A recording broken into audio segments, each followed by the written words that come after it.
I yet to buy in, as there is not the medical evidence that an individual that chooses the homosexual lifestyle is born that way. That is a choice. Okay, so you're saying it's a choice. Now I will disagree with you there. Okay. And we could agree to disagree. Sure. There's no problem with that.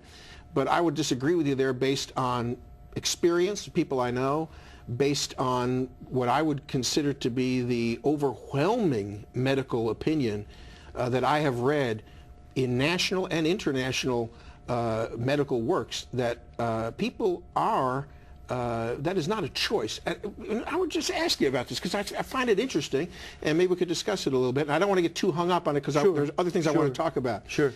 But do you really believe that people, knowing what you would have to put up with being gay, all right, the discrimination, being a pariah, being unaccepted even by members of your own family, I've seen it happen, being discriminated, which I think the marriage amendment is discriminatory because, you know, it doesn't give equal justice under the law.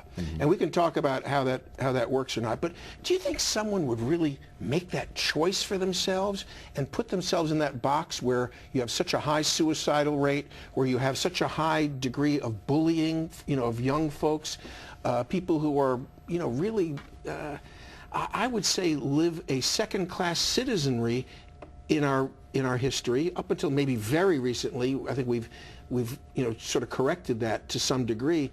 But do you really believe people would make that choice for themselves?